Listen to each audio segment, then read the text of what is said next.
The RPG Cave's mana is fueled by patrons at patreon.com/YumiCapri, and we want to say thank you to everyone for all of their support, including our Capremium producers, Dallas Ford, Drew Agnew from the House of Mario podcast, Jace Baldridge from twitch.tv/Baca Ridge, Lee Navarro, the fearless leader of the Phoenix Overdrive Extra Life team, and Jonathan Brown over at youtube.com/GamingPurpleMonkey, as well as our platinum producers,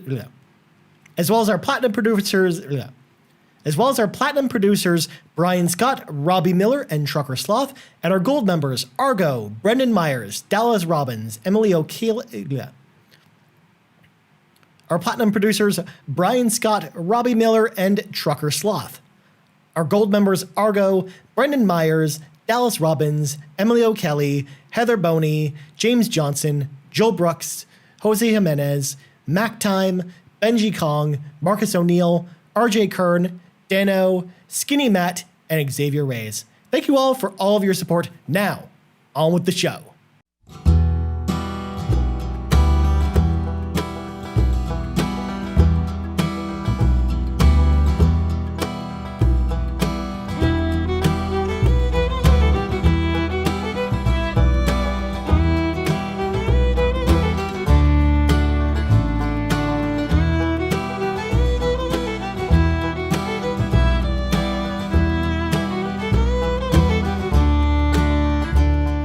Greetings, fellow travelers, and welcome to the 6th level of the RPG Cave. I am one of your hosts, your level 99 human archmage, Ryan Turford, and I'm joined, as always, by the level 99 elf ranger, Mr. Garret Bland. Garret, how are you doing on this lovely, lovely Saturday morning?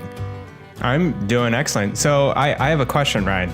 We're level 99s in level 6. Are we OP? Are we overpowered? Are we just trudging through these levels like it's nothing? I mean, just a little bit, of these episodes, but eventually, just a little Garret, bit. We're eventually going to get to 100 episodes, and then we're going to need to try and, go into endgame mode where we're going to be grinding for gear pretty much to try and get through some of these instances, That sounds good. Hopefully we'll level up sooner or later. Hopefully. Well, I mean, maybe we're at the level cap already. Maybe it's as far as we go. Maybe we only get to 100 episodes. We just cancel the show, Garret.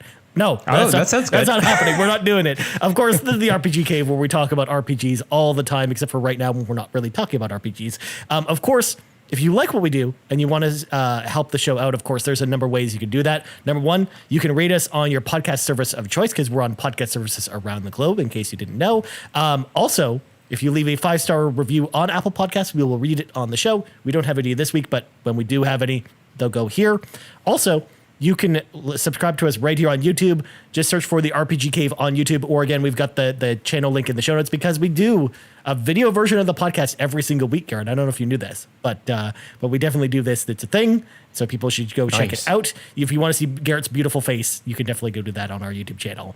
Also, if you would like early access to the show, of course, you can throw a little tip in the old tip jar. Patreon.com/YumiCapri is where you do that. We put up new content pretty much every single day of the week, and we actually released a new kind of timetable for all the shows coming out. So actually, early access for this show will now be starting on Fridays instead of Thursdays, and then we'll be up on free feeds on Saturday. It's kind of how it will work because we have to fit it in there with our massive amount of content because we wanted to make sure we have like a new piece of content every day. So that's happening. I love the art. Yeah, I love the schedule of it. It's really cool. We did release that image this morning because we finally got the art for the PlayStation Drive, and that's finally on free feeds, which is exciting news. And last bit of housekeeping before we kind of get into the main topic du jour. I did a little bit of a review this week. I got an awesome opportunity from our friends over at NIS America who provided us a code for Disgaea 6 Defiance of Destiny. So I actually did a review impressions episode of this show over on the feeds. Of course, we didn't have a show last week because of the way our E3 scheduling worked. So this was kind of like to have something in there so people didn't miss us too much, Garret. I mean, we wanted to make sure we had something for the people in there. So my Disgaea 6 review impressions are up.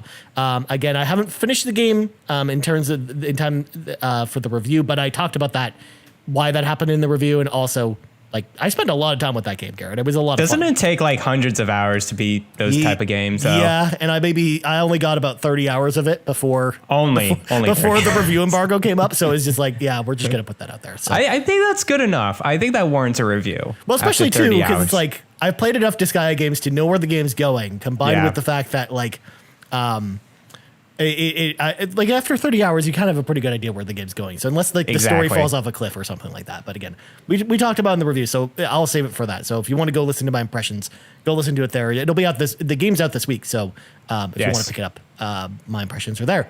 Well, Garrett, it's time for a very exciting time for us because we're going to read from the secret text, but we're going to do something for the very first time. But this is actually going to be kind of like a mainstay for the RPG Cave kind of going forward is us doing shows like this one. So this week's topic is all about Chrono Trigger. This week's show is basically going to be a big tribute to Chrono Trigger, a game that both of us actually really like a lot.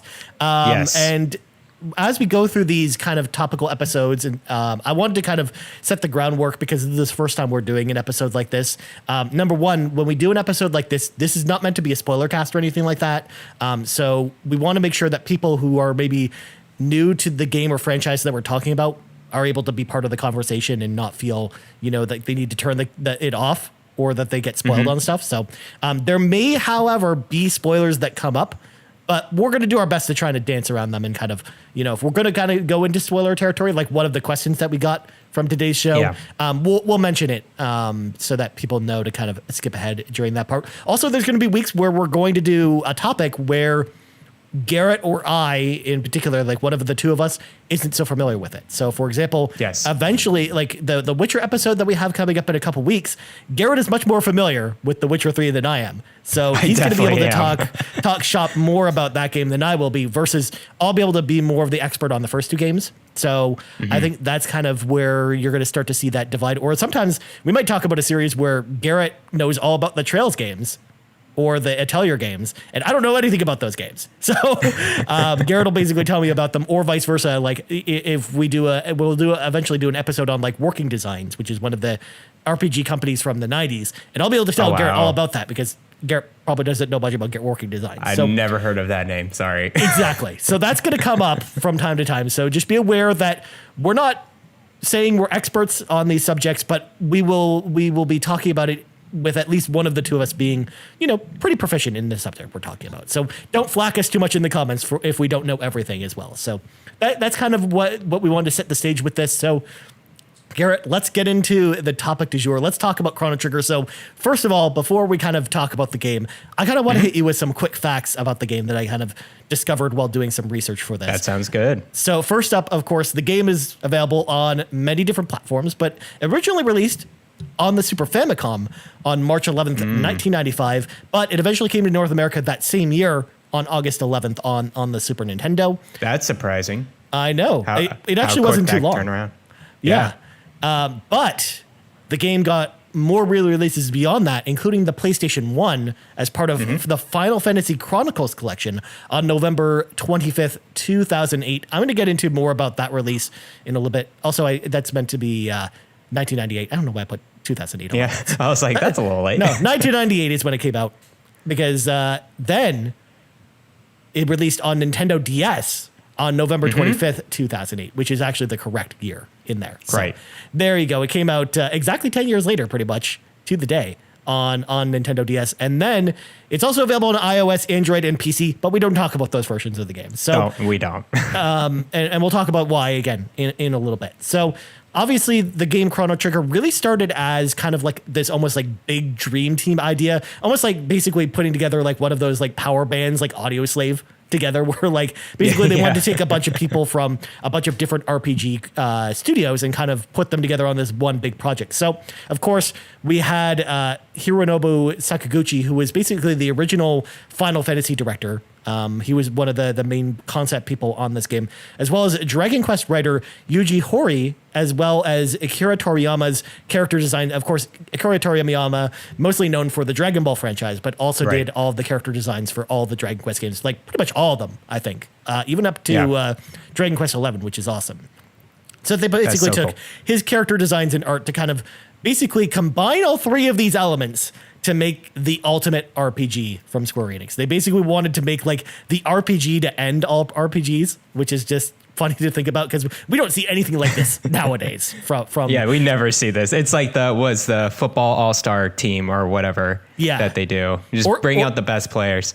Or like sometimes you'll see like one or two people that kind of come together this way, but not like, again, like three of the major players in the JRPG scene kind of all coming together to make one game. And the talent doesn't really stop there because this game, first of all three of those people I read off were not the game's director. This game actually had three directors, Garrett. And it's interesting to kind of look at what games these people actually went on to go do or did at the time. So first of all, we had a newer director to the scene, Takashi Toika, who actually went on to do the Parasite Eve. He was the director on Parasite Eve, which is one of my favorite JRPGs from Square Enix. And then we had Yoshinori Kitase, who actually directed Final Fantasy VI and Final Fantasy VII. He actually was one of the directors on Chrono Trigger, as well as Akihiko Matsui, who didn't really go on to direct more games beyond this, but he was more of a combat designer, and he did combat design for a lot of games, including one of my all-time favorite modern JRPGs, Final Fantasy XIV, A Realm Reborn. Nice. He actually did,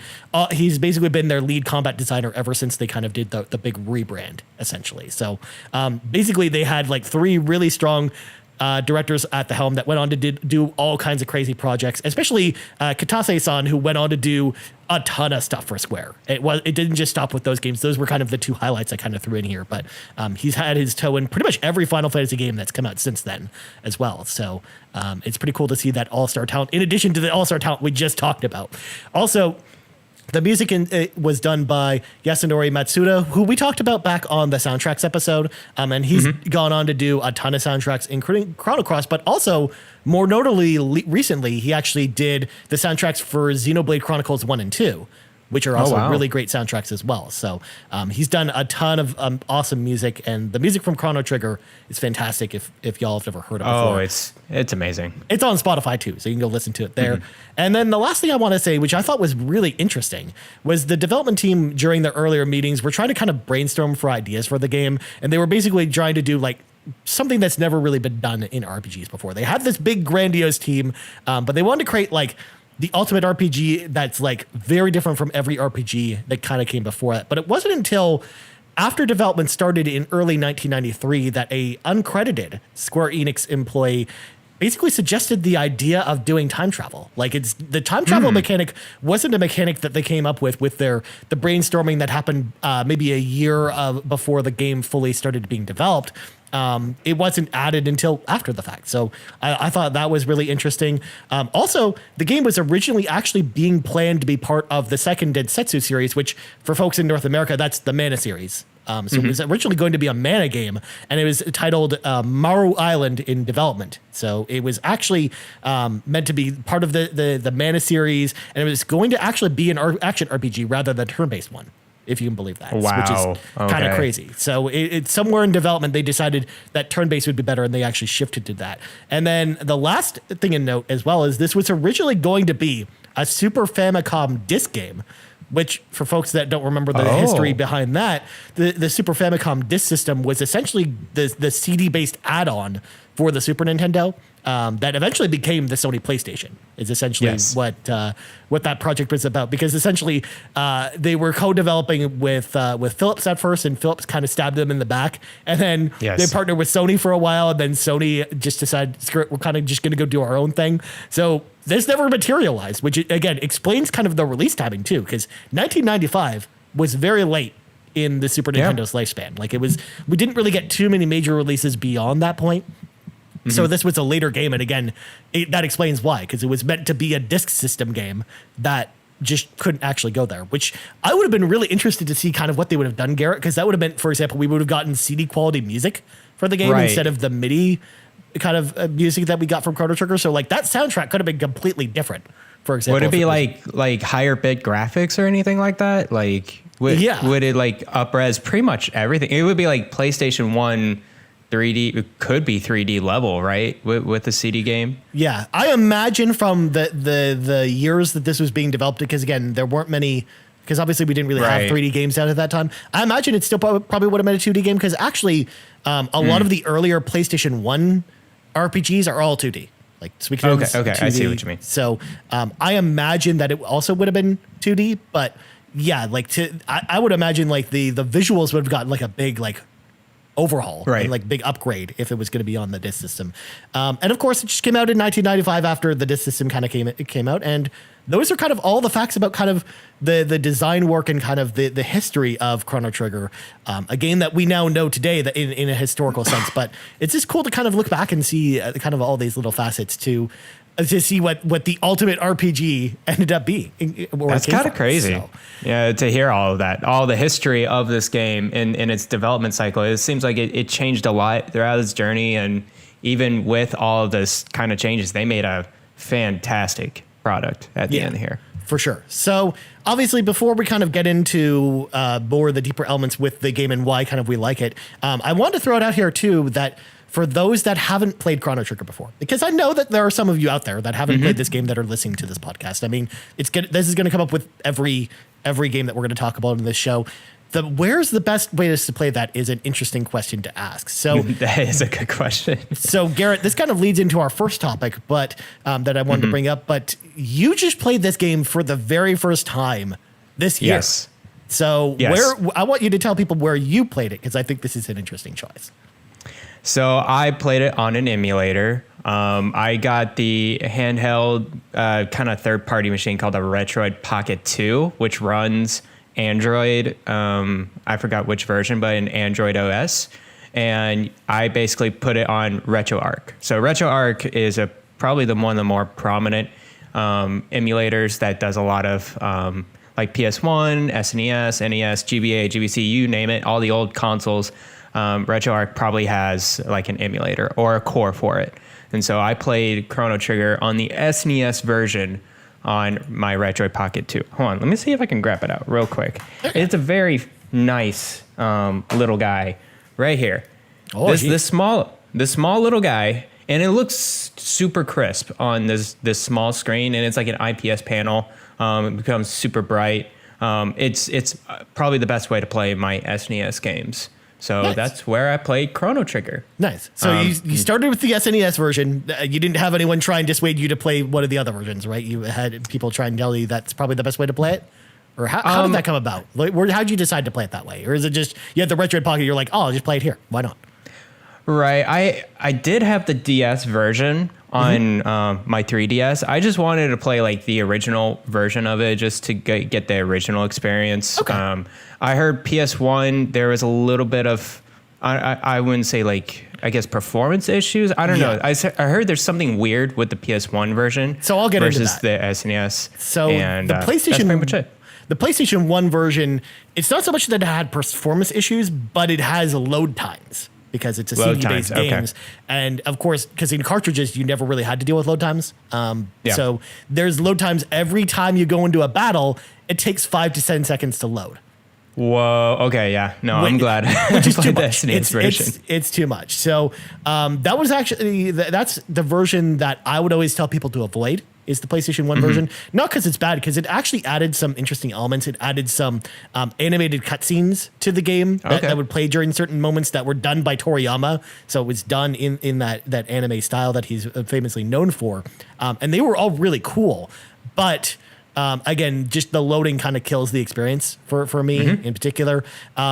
The DS version, though, was actually what I would say is probably the best version. I've heard that's the best version, yeah. Yeah, because it takes all of the awesome improvements from the PlayStation version. Like, it has all the cinematics from the PlayStation version in the DS version, but it removes all the load times. Plus, they add an extra section to the end of the game that's like this, like, separate dungeon that you can go do. That's totally optional if you don't want to do that. If you want to preserve the original experience, you can do it that way and kind of go through this like deep dungeon. And it's really cool. It kind of ties into the story in an interesting way. And again, I'm not going to spoil it or anything like that, but I would say for those that have never played Chrono Trigger before, if you have access to a 3DS or a DS, and I would say the DS version is definitely the best place to start if you have access to that.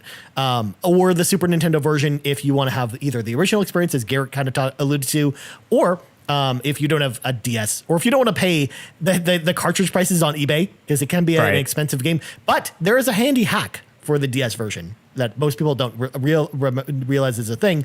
The Japanese version of Chrono Trigger has the English translation on the DS cartridge. Wow. And it's region free. So you can just put it in your DS and play it with no issues. So you can actually play the game in English, and it usually goes for cheaper than the North American version. Plus, I think it has better box art too, because the box art's pretty good in the North American version, but the box art for the Japanese version, I think, is really good. So I would say definitely start there. Do not start with the iOS or Android or PC versions. Oh, don't. Just don't. They're actually probably the worst versions of that game. They did this like weirdly weird graphical overhaul.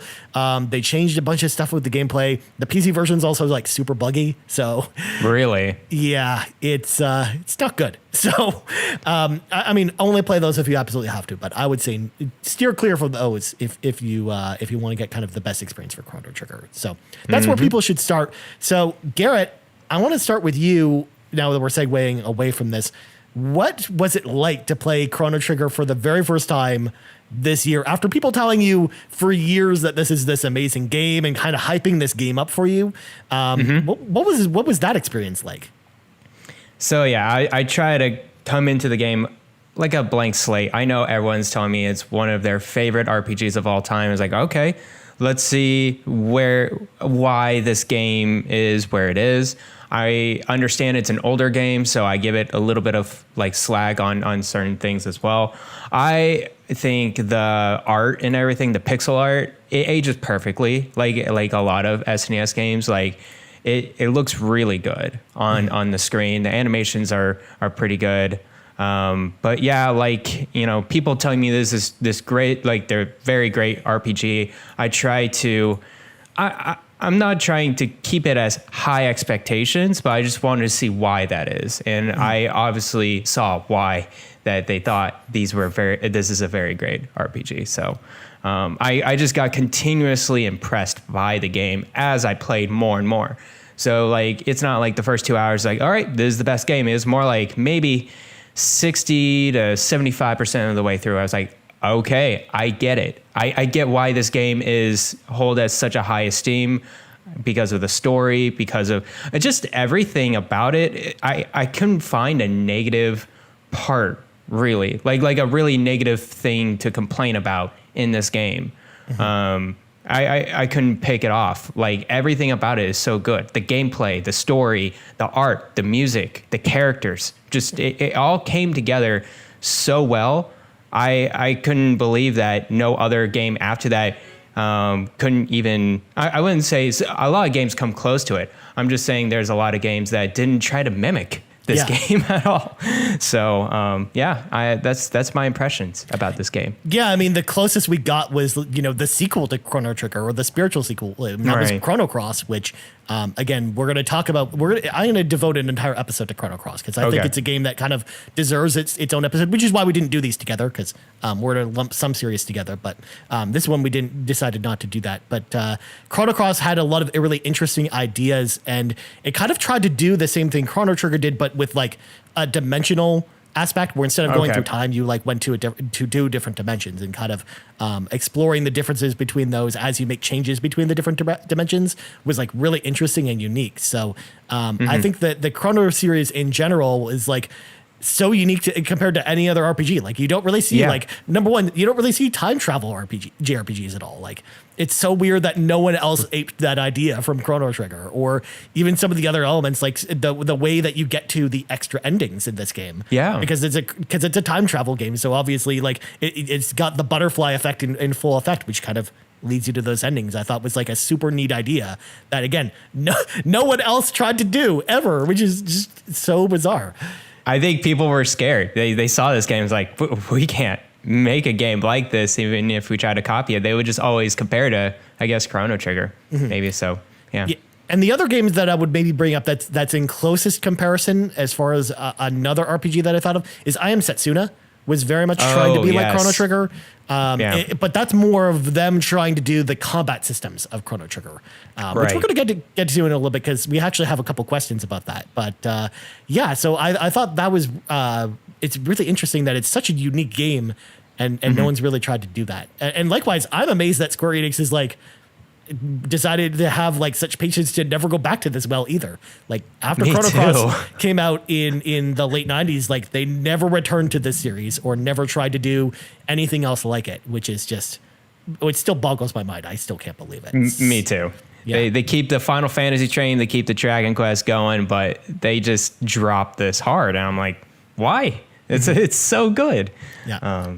So first off, if y'all at home have never played Chrono Trigger before and want kind of the quick story synopsis, we're not going to dive too far into the story, but the quick story synopsis is you play as Chrono, or whatever you feel like naming Chrono, and he wakes up one day and he lives in this little tiny kind of village on this like island place, and he basically goes to this festival to go meet up with his friend Luca, who has this new invention of this like new portal device that they're kind of developing, and he runs into a girl named Marl along the way, and they kind of go and explore the festival together. But she drops she's got her pendant, and basically they go and visit Luca and her dad, and they basically go and check out this teleportation device. But as soon as Marl steps into the teleportation device as like a test subject, because they call for like people from the audience to kind of, be part of the magic trick, essentially, she basically gets sucked into a time portal. And the key to the time travel through the portal is her necklace, which again plays into the story. It's got it later on, and they kind of explain how that all comes about. So basically they go through the portal to kind of go rescue her. And as they kind of rescue Marl from this other time period, they learn of this horrible future that kind of awaits them. And they basically do their best to try and prevent that using the ability to travel through time. So that's kind of the big kind of story overview for Chrono Trigger. And I want to segue from this into Kyle the Pug's question, because Kyle the Pug had a question for us. Of course, we called out for questions on Twitter. You can follow us on the RPG Cave. We put up a question post every Friday. So if you want to be part of the show, you can leave your questions there, or you can join the UB Capri Discord, which is in the show notes, and we put up a questions post there as well. So Kyle the Pug asks, what are some of the best moments and least favorite moments in Chrono Trigger? So Garrett, I'm going to start with you. Did you have a best moment and least favorite moment? And we'll maybe keep this to maybe about 2 minutes, because folks, if you don't want spoilers, skip ahead 2 minutes. Yep, that sounds good. One of my favorite moments is just seeing is actually with when we go to Magus's castle, right? And we face the 3 mini bosses, Flea, Slash, and Ozzy, and it's a clear reference to the musicians from those various bands. I thought that was really cool. It was really cool to see. I think it was Slash. Or Flea, I forgot which one, but the quote was like, "It doesn't matter if I'm a man or a woman. I'm a person and I am powerful." Like it was one of the first progressive quotes I've seen in a video game. Like in 1995, I was like, "That's actually pretty big." I think that outspoke a lot in that game. So that's probably my favorite moment. My least favorite moments in the game, and I'm saying moments in general because I don't lead to a specific one, is kind of the ambiguity in some of the transitions of this game. Sometimes I just didn't know the next chapter, or I just didn't know where to go. And that's just because of, I think, the time of the game. I'm sure they had a written manual or a magazine, or, it was hearsay with among friends.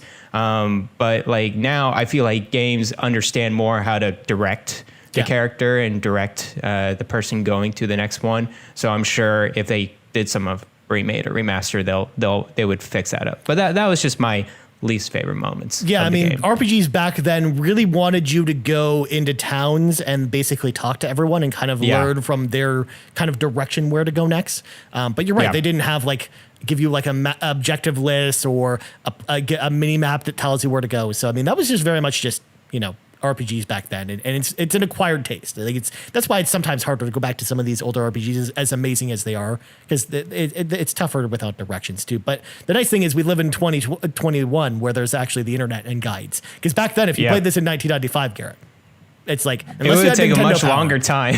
Yeah, exactly. So it's just you had no idea where to go. So As far as best moments for me, actually, you kind of stole mine, Garrett, because I was also going to say Magus' castle. I love that whole sequence. I love the final boss battle against Magus, and kind of how it ties into Frog's story, because I thought Frog's story was backstory was really interesting and cool, and it kind of reminded me of old fairy tales of basically the prince being turned into a frog and stuff like that. So I thought his whole section was just really, really, really cool. But also I liked some of the one of the other moments I really liked was going in and trying to stop the meteor from falling in BC, the dinosaur times, and basically fighting the evil dinosaurs that were basically calling the meteor to basically, wipe out the humans, but also wiping out the dinosaurs as well, which I thought that whole sequence was really cool and interesting. And again, unique. You don't see that in other games. So I thought they had a lot of really interesting ideas in that whole sequence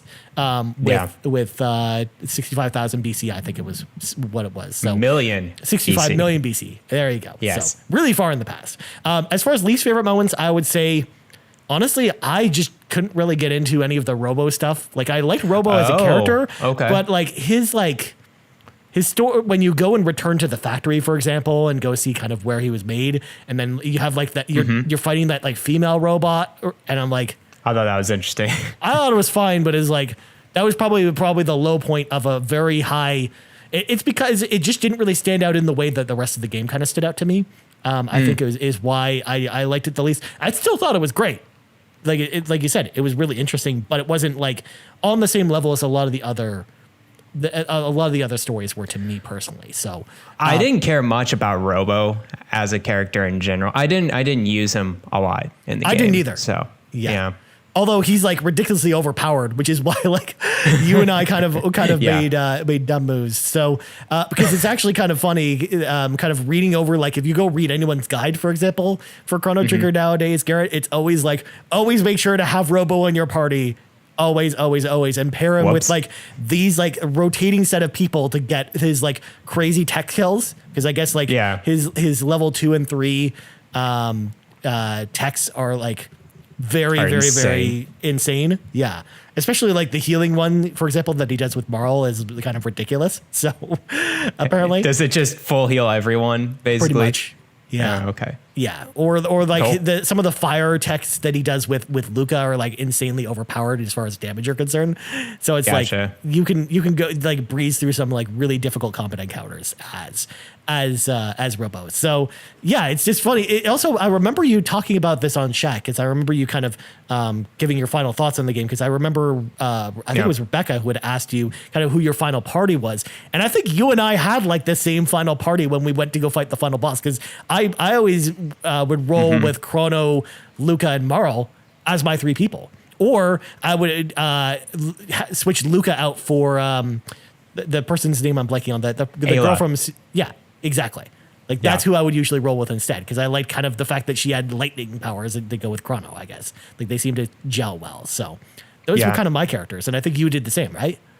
Yeah, it was mainly Ayla, Chrono, and Marl, and I really liked the double and triple text between the party and then with Chrono and Ayla. It just worked out really well. It attacked all the monsters there at super high damage. And then you had a mix of elemental too. So it was a mix of physical and elemental attacks that could wipe out various monsters. Not only that too, but you also had Marl in your party too, who was the best healer. So obviously you had the best support too. So for me, that was the reason I went with, where it was just you had that was a group that kind of struck the right balance of offense and defense. To kind of take down any of the bosses. So even though it took a little bit longer to take down, the final boss, for example, I thought it was just an interesting party setup. So we're like the same people, Garrett. It's weird. There we go. So speaking of double and triple text, we should probably dive into some of the game's mechanics. And I'm going to actually start with a question from Mike at Blaze Knight 0923, and he asks, what are some of your favorite double and triple texts in the game? And he has a follow-up question. Do you think more RPGs should use these framework abilities? If so, why do you think more games/developers don't use the double/triple tech type attacks? So that's a good question. I should say that I didn't see this question kind of until this morning, so I didn't do my research ahead of time because it's been a long time since I played this game. So I don't remember all the names of a lot of the double and triple tech. So I'm going to kind of defer to you on this one because I know you're much more fresh-minded about that, and then we'll kind of get to the follow-up question in a second. So I have like some of the lists pulled up. The triple techs are hard to get. Like going more towards the end of the game, you need certain items to get some of these triple techs.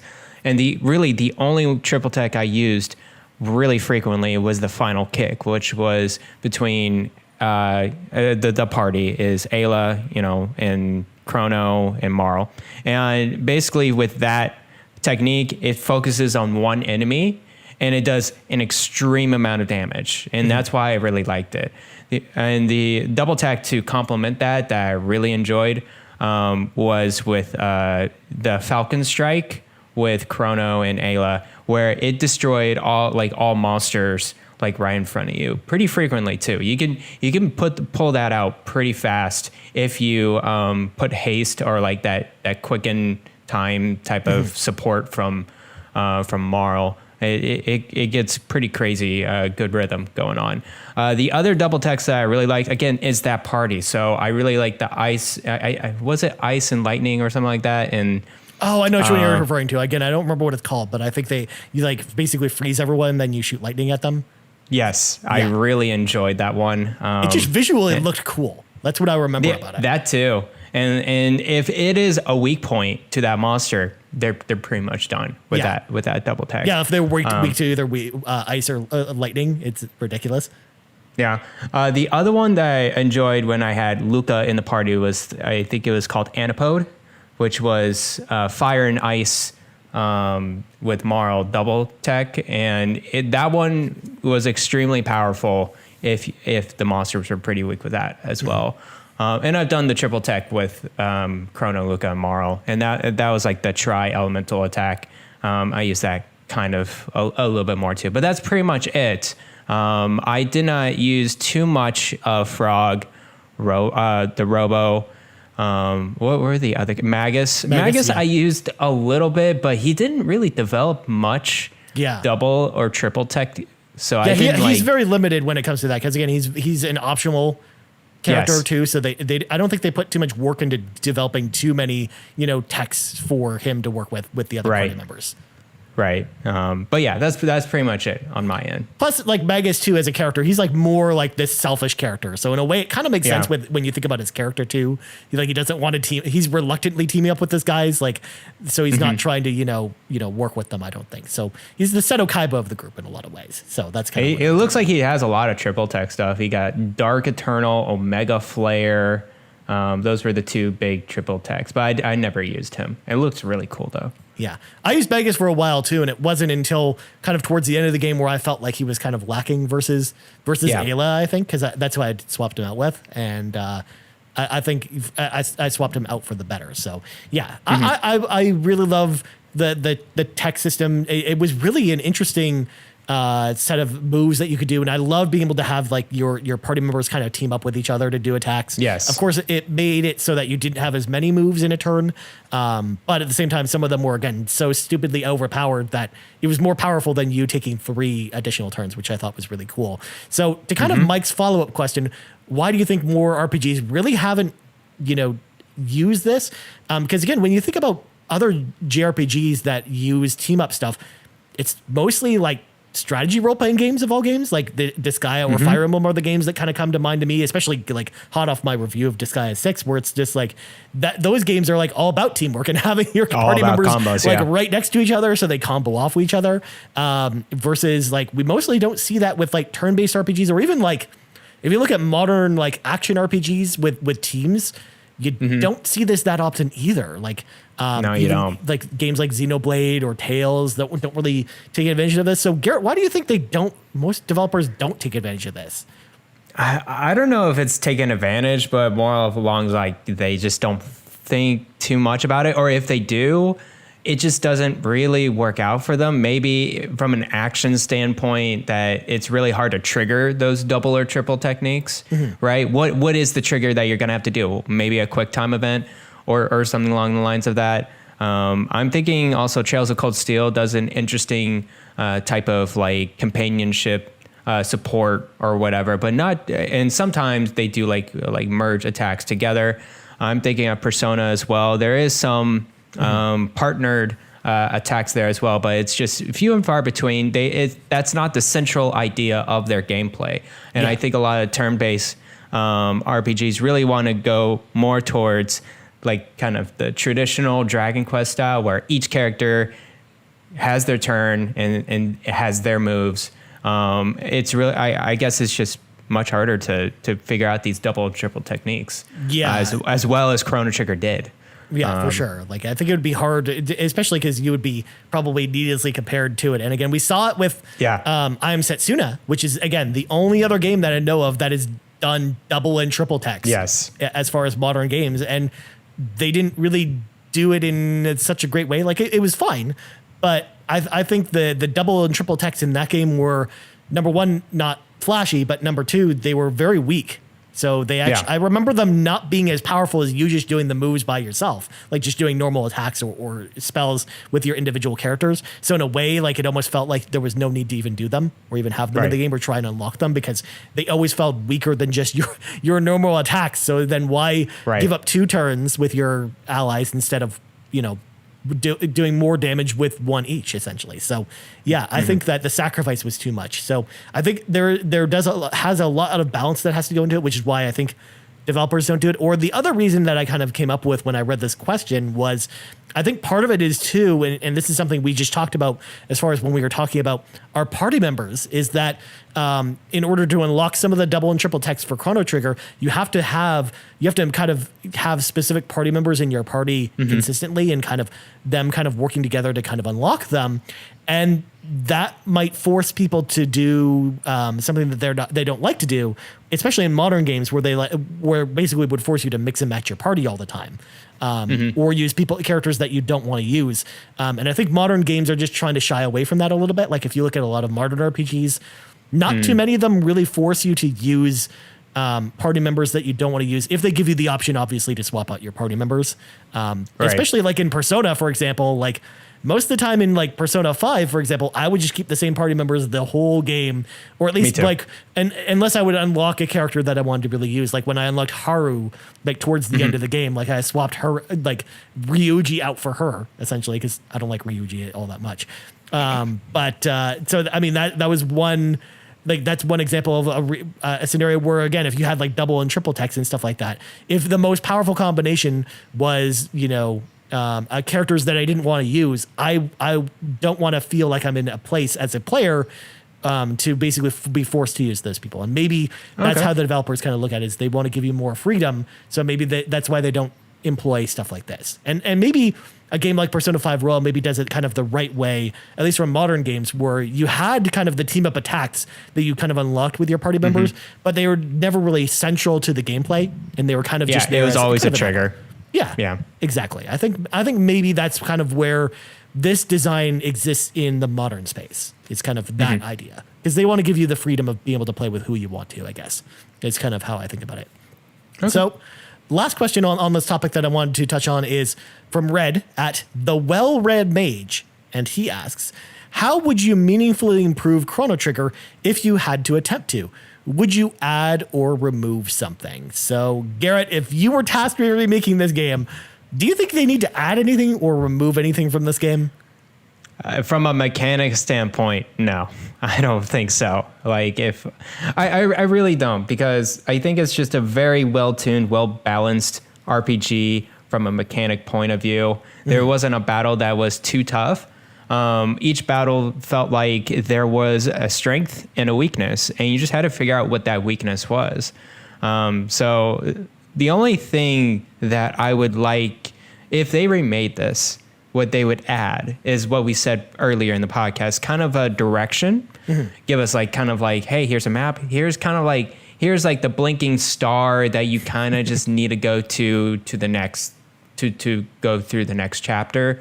That's the only thing I can think of that would, I think, improve my my experience with the game.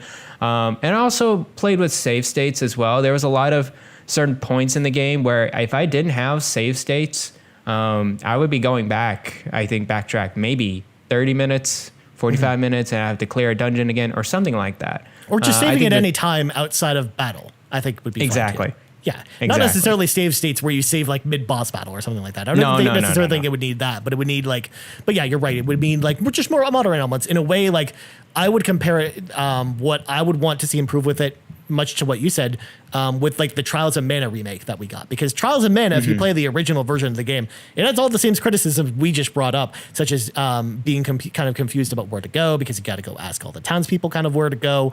But as well, like not being able to save anywhere because you had to go save it like goddess statues. And sometimes you'd go into a dungeon and there'd be one of them and it'd be at the very beginning. So that you'd go and play for like 20 or 30 minutes and you'd lose all your progress. So I think those are kind of the modern day improvements that you'd like to see. Again, a lot of the ones I had were the same as yours because again, I think the story is perfect the way it is. They don't need to change the story or anything like that. We don't need like added filler to the story like we saw kind of with Final Fantasy VII Remake or anything like that. And I think that even like the visuals and stuff like that really wouldn't need to change too much either. I think it would just be adding modern gameplay elements that really would suffice to things too. Because again, the combat's perfect the way it is too, especially with the modern resurgence of turn-based RPGs like we see like Octopath Traveler or Persona 5 showing that turn-based RPGs can exist today and be popular. Yes. That I do think that. There's a place for turn-based RPGs nowadays, so that I don't think they'd even need to change that. So yeah, you're perfectly spot on, Garrett. Like I would say kind of the same things as well. Even the I don't think they need to even go to like a 3D version of the game or anything like that. Or if they do, just don't screw it up, please. Yeah, that's all. It would just be 2.5D. To be honest with you, I think that's the only thing. Or if they did 3D, they would probably make it look more like Dragon Quest XI. Which I probably wouldn't be opposed to because, again, that we've seen kind of Toriyama's art and character models come to life in that game to a point where I feel comfortable that if they did it in that way, I wouldn't be disappointed. That would be kind of cool. And if we could switch in between both versions, like the 2D and 3D. Take my money. That's the dream, Garrett. That's the dream. In fact, I'm surprised more RPGs haven't done that since then because that's amazing. I love that you can play that game in both. And that's why I'm so excited for the next Dragon Quest game too, which I hope that returns. Me too. All right. So let's talk real quick to kind of round out this topic and before we get into kind of listener questions, to kind of round out why Chrono Trigger's legacy has really endured. And we'll kind of touch on some of the music and visuals here as well. So Garrett, over time, obviously, you've been hearing about Chrono Trigger for years, just like I've been the type of person praising Chrono Trigger for years. But obviously it's a game that's really stood the test of time, unlike a lot of RPGs maybe of that era or even later, like the PlayStation 1 era especially. So why do you think Chrono Trigger's legacy maybe has endured all these years later as someone who, from the eyes of someone who just played it for the very first time? Yeah, so I think the first of all is what you said is the art. The same person who made the Dragon Ball or the Dragon Quest games, that art style really holds up. And you see the character art in there, and it's super cool. You see fan art, and then you also see the cover art, and it just looks amazing. Like it doesn't feel dated at all. So I think that's one thing about it. The other thing is the animations in this game is actually quite compelling for an SNES game at the time. Especially the visuals with like the time portal and like the way they put the effects when you go through time and everything is like, this is actually kind of cool the way they did it. And like all the cute little animations of the characters, a lot of different details. You could obviously tell the emotions of the characters, even at like this 16-bit art style that they had. There was so much personality in these characters as well. And I think that's why it endured so much because it's a 2D pixel art game where a lot of games are still made like that now. Well, like indie developers more so are made like that nowadays. And it's just a very solid story, very solid animations, and the art is and the music of course as well. It's like unforgettable. What the music in this game and how environmentally like storytelling it is as well. So yeah, I think it's just all around aged quite well. Yeah. And again, this is something we see from the kind of the top tier RPGs of that era, like Final Fantasy VI, Chrono Trigger. Like they have all the same things in common. Again, the visuals, the music, just everything about them just really just stands up today. Again, like even though the art in Final Fantasy VI, for example, isn't done by Toriyama, it's still done in this like fantastic Japanese style that still, if you look at the artwork, like an art book from Final Fantasy VI today, like it's still incredible. So especially when you compare it to kind of the in-game models and kind of how they had to take that art and kind of truncate it, I thought was really interesting. So with Chrono Trigger, it still holds up so well. Again, the gameplay is still really satisfying. The visuals are amazing. The music's incredible. The story is still great. And this was, of course, the era where, not all localizations are created equally. Because, there aren't even a lot of like weird localization errors or weirdness with the dialogue in this game. Like the dialogue still just really holds up really well. And I'm going to kind of point it back to kind of when we did the questions post where I did like just the little animated GIF of them sitting around the campfire and just like how beautiful that shot still looks today. And especially when you're playing it in the moment and kind of like, of course, reading through the dialogue that they kind of go through while sitting around the campfire and then having the music in the background. It's just, it's so good. It's really cool. Yeah. Shovel Knight kind of did that with his, like when he was laying on that campfire. It's like, oh, that's where they got it from. That's so cool. Yeah, they totally aped that idea from them. All right. We reached out to the community, of course, for questions this week. As I alluded to before, we got a whole bunch of questions about Chrono Trigger. So let's dive into them. We're going to start with a Grouchy Surge at Grouchy. And he asks, why is this old RPG so overhyped? I played a couple hours, ran into a Frogger, and did some battles I just wasn't drawn into.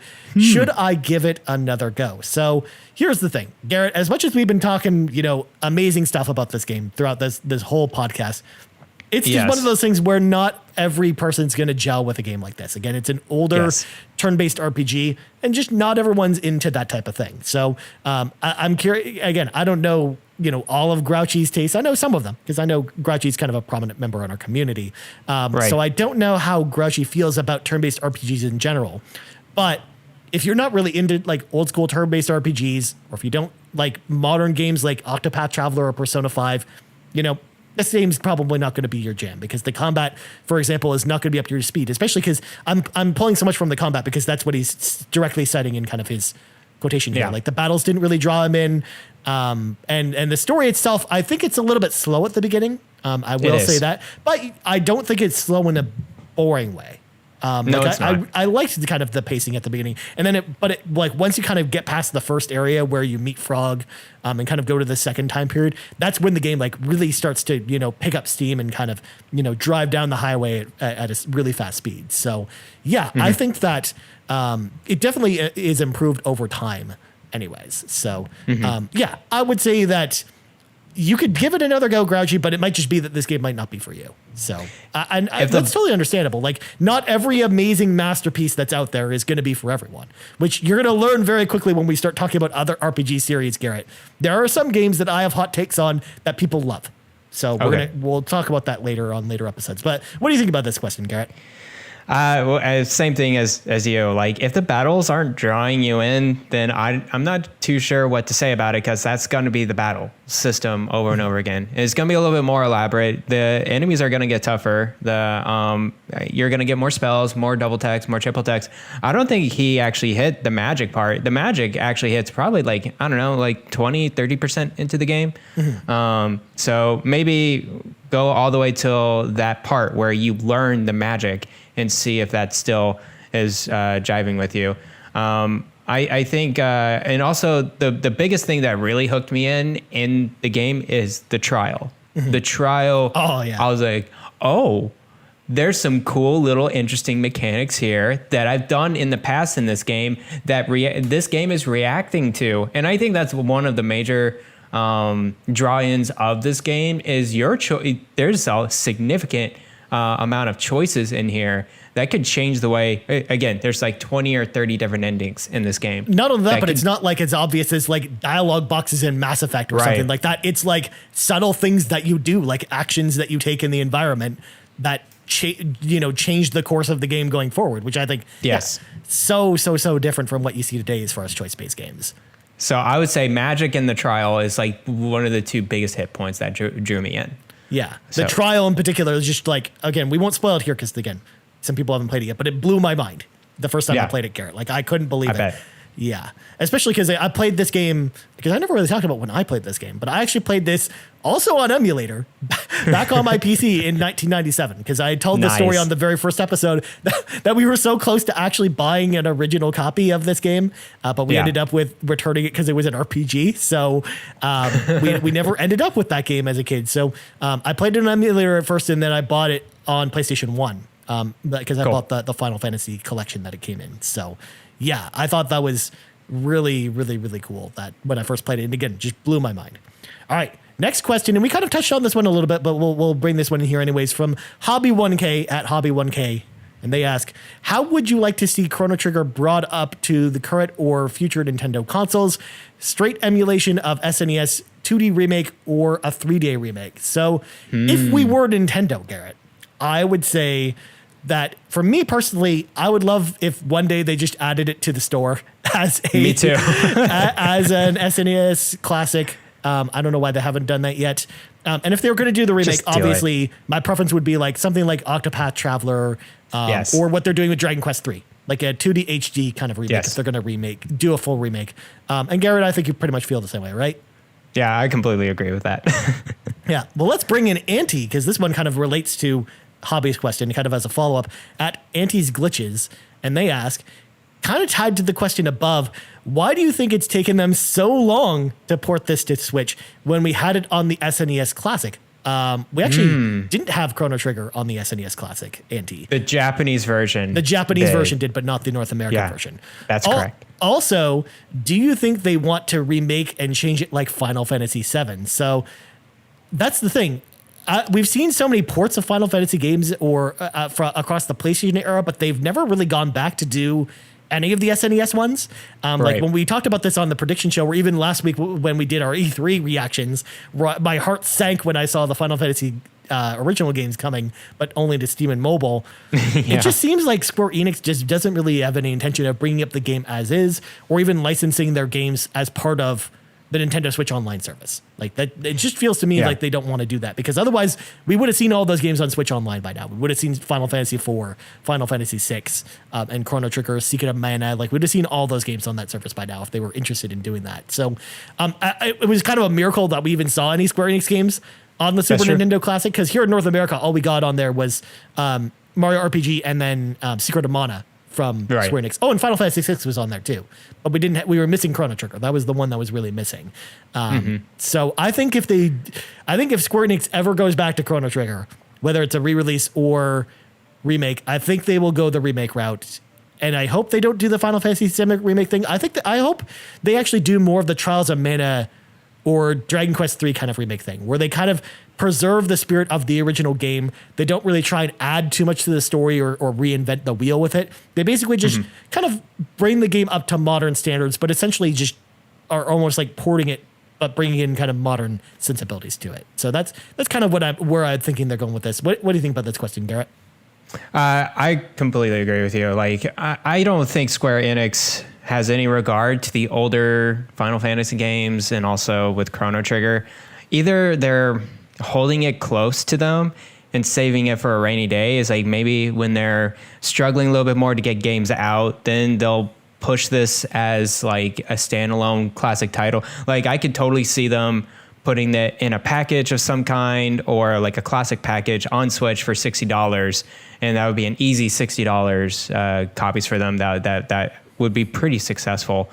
Will they want to remake it? I think they really need to first make the original game the most available on the current gen consoles and Switch and first, before they even attempt or even think of the idea of remaking this game. Because the same thing happened with Final Fantasy VII. They had Final Fantasy VII Classic coming to PS4 and Switch before they had the idea of Final Fantasy. Well, they probably were co-developing when they saw that being released at the time.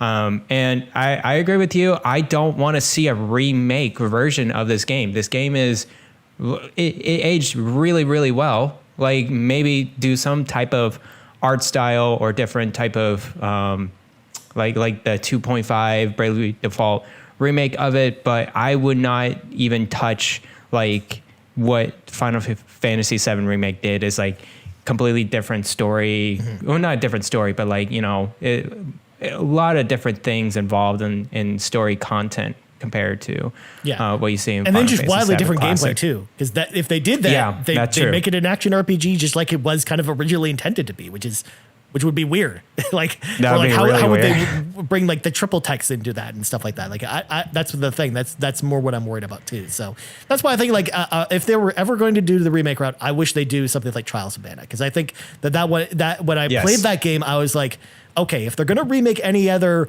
of these Super NES RPGs from that era, I hope they do it in this way. If they're going to do it in 3D, if they want or feel forced to do it in 3D, it was the perfect way of doing that. So if they go down that road, that's what I would see. But again, I don't imagine them doing another like Final Fantasy VII remake scale game until Final Fantasy VII Remake is finished. So it would be like... they got 2 more games, maybe at least. Yeah, and I mean, combined with all the other games that Square Enix is making, I just don't think that they have the pipeline to do that kind of thing. No, they don't. Especially with a game like Chrono Trigger, because that would still end up being like probably 2 or 3 games, right? So, yeah. All right.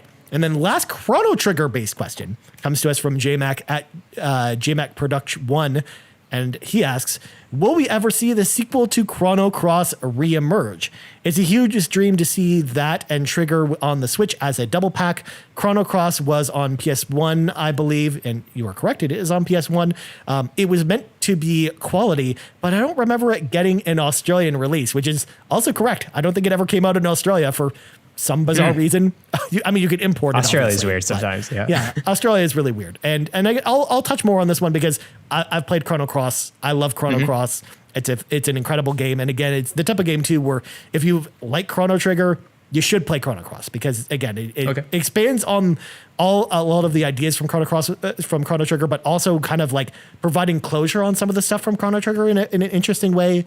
It definitely, the way it ties into that first game is really interesting. And again, I'll kind of leave it there because it ties in the story a big deal. So yeah, I don't think we're ever going to see a Chrono Cross sequel or even just a new game in the Chrono series, as we kind of talked about. It sounds like Square Enix has just moved on with this series, which breaks my heart. They just don't recognize it. Yeah, because I've been calling for years for a new game in the Chrono series. It doesn't have to be a Chrono Cross direct sequel in the same way that the direct Chrono Cross wasn't a direct sequel to the first game either. So I would love to see maybe them kind of explore the idea of doing this franchise again, but I think the problem with that, and maybe this is what they would run into if they were developing it before, was like, where do they go from here? Because they did time travel in the first game and then dimension hopping in the second one. So where do they go past that point? Like, what new mechanic can they kind of bring into it? And I just don't think that they have that it in them to kind of go down that road. So I think that might be part of the problem. So that's kind of my thoughts on that. But again, we'll talk about that more at a later day because we will talk about Chrono Cross on this show at some point. So sounds good. Also, as far going back to re-releases, the most recent re-release, by the way, of Chrono Trigger, Garrett, was on the PlayStation 3 and the Vita, because we did get the port there. Yes. But that version is the PS1 port. So it just has all the loading from the first game, despite the fact that you're not loading it from a CD. That's kind of crazy. Which is really dumb. But you can play that game on your PlayStation Vita today, Garrett. It's $5. That's true. Yeah. That's true. All right. Let's grab our last question for the weekend. This one, we're not going to get through this one show. So we got a question on Discord from the Winter Gamer, and he actually asked a very similar question to one he asked as on the Nintendo Drive.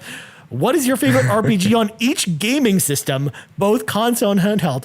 Garrett, I don't know if you knew this. Oh my gosh. But there's a lot of consoles and handhelds out there. So maybe what we'll do to kind of round out the show, because I think we'll answer this one over the next couple of episodes, or maybe 4 or 5 episodes, is maybe we'll start with like the earliest gen. So we'll start with like pre-PlayStation 1, what our favorite consoles of that kind of era were. Especially because, again, I know that, I don't think you've played too many games from not too much. NES RPGs, for example. So my favorite NES RPG, it's obviously Final Fantasy. I mean, Final Fantasy 1 is kind of the one that started it all. And I'm not going to dive too wide into it again.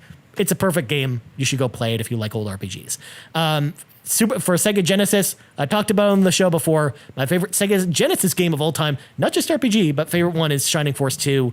I talked about it on the very first episode that we did. It was the RPG that got me into RPGs, but also it's like it's just as awesome as a game like Fire Emblem, because again, it was Sega's answer to Fire Emblem, and I love that game still to this day. It's still amazing. So Shining Force 2, and again, the Genesis had a lot of good RPGs. They had like Phantasy Star 4, as well as lots of other RPGs to choose from. So it was a good system for that. Handhelds, Sega Game Gear, I'm gonna go with Shining Force, The Legend of Hyjal on the Sega Game Gear, for a lot of the same reasons I talked about with Shining Force 2.